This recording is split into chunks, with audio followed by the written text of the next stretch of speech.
వాళ్ళు అదే ఇద్దరు అయ్యగారులు వచ్చారు. ఇగో యదమ్మా నీకు ఆపరేషన్ ఉంది ఈరోజు అన్నాడు.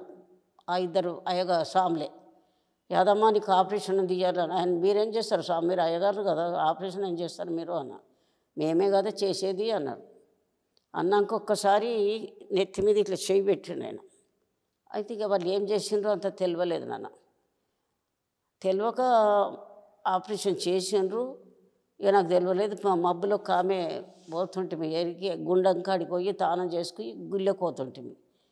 ఆమె లేవు బిడ్డ లేవే గుండానికి తెల్లారిపోతుంది పోదామని ఆమె లేపింది. లేపినాక ఇద్దరం కలిసిపోయినాం, తానం చేసినాము, ఓ పడి బట్టలు కట్టుకున్నాం, గుళ్ళకి పోయినాక ఒక్క చుట్టు తిరిగినా ఇంకా చేత కాలేదు. ఇక రూమ్కి వచ్చేసినాక మళ్ళీ తెల్లారి ఇద్దరు వచ్చి దీన్ని ఆపరేషన్ చేసిండ్రు, రాయాలని ఆపరేషన్ చేసిండ్రు. గుండానికి పోయినాం, తానం చేసినాం, గుళ్ళకి పోయినాం.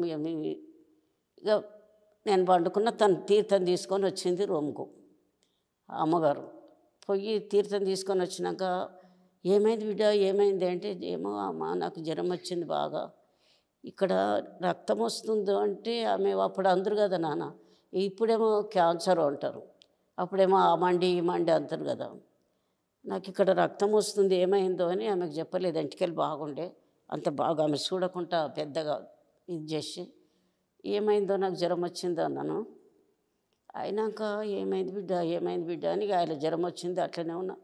ఆ బేస్తారం రాత్రి చేసిండు పెరమాన్లు. శుక్రవారం శనివారం ఆదివారం మళ్ళీ వచ్చిండ్రు ఇద్దరు స్వాములు. మళ్ళీ వచ్చి నేను కుట్లిప్పాలి నీకు. కుట్లిప్పుతారా స్వామి, నాకు ఆపరేషన్ అయిందా, కుట్లిప్పుతారా? ఇట్లనే అన్న. కుట్లిప్పాలి, నీకు ఇళ్ళకెళ్ళి తీసింది కూడా నేను పక్కన పెట్టేస్తా, అది మేము వేల మందికి చూపించాలి అదే అన్నాడు. అంటే నిన్న మాత్రం మట్టిగా ముంచము, ఏదో మహిమతోటి ఎంతోమంది 1000 మందికి చూపించవలసి వస్తుంది ఇది అని అన్నారు. సరే కుట్లిప్పిండేమో, దానికి ఇంత ఉంటుంది అన్న, ఒక తాయిత లెక్క ఉంటుంది. ఈ కుట్లిప్పిన దారం దీనికి చుట్టిండు, అది పక్కన పెట్టిండు, ఇక కనపడలేరు.